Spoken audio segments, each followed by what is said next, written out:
What are the latest AI moves? It looks like cyber threats are the hot topic with OpenAI and the upcoming Olympics at risk. For more, I'm joined by Dr. Karen Sutherland from the University of the Sunshine Coast. Wonderful to have you with me. Firstly, cyber incidents are occurring more and more. We've seen a hacker successfully infiltrate OpenAI. Tell us a bit more. It actually happened early last year, but OpenAI kept it pretty quiet. So it seemed a hacker actually accessed their internal messaging systems, and they were able to get some details there around the design of some of their AI tools. But OpenAI did really good search to see what they actually gathered, and there was no code or customer data compromise, which is a good thing. However, the incident sparked major concerns internally because of this data breach, and it just goes to show that everyone's fears around data security and AI are very warranted. Yeah, absolutely. And of course, this leads to speculation about espionage from Chinese hackers, perhaps the Russians as well. It all feels like a bit of a spy thriller film. But are we not already in a space where it's like they've got the data, surely? It just goes to show that, I mean, there were major criticisms internally around they were just saying you're not actually taking this stuff seriously.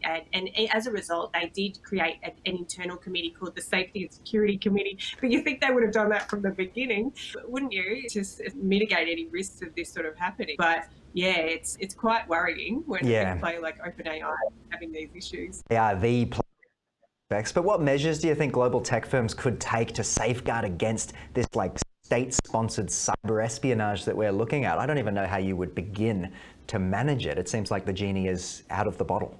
And a lot of these rogue players it's like a game. They're just trying to infiltrate wherever they can.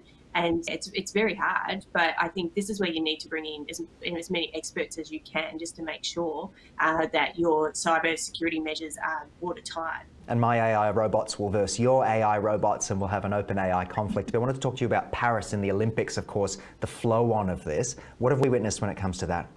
The organisers are very concerned they're concerned about militant attacks happening throughout the event, but even as worrying as sort of the use of AI to upend the whole event. And they're worried that AI is going to be used to create misinformation and doctor images and things like that. Because if you think about it, the Olympics run on a very tight schedule. And so if someone's rogue players are out there actually putting out images to show that an event's been cancelled or any number of abilities, it could really just turn the event into chaos. Yeah. And so the organisers and all the key stakeholders are trying to get extra insurance to try and mitigate these risks.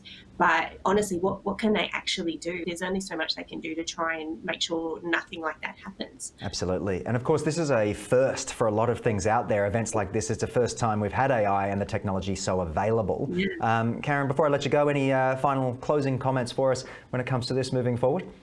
AI can be wonderful, but it can also be terrible. So always approach it with a level of criticism and a critical approach, and make sure that you use it carefully. That's 110%. Good advice from you, especially in this election year, and we've got the Olympics happening. But it's all coming to a head, and we will no doubt be keeping a close eye on it. I want to thank you for joining me, as always. Thank you.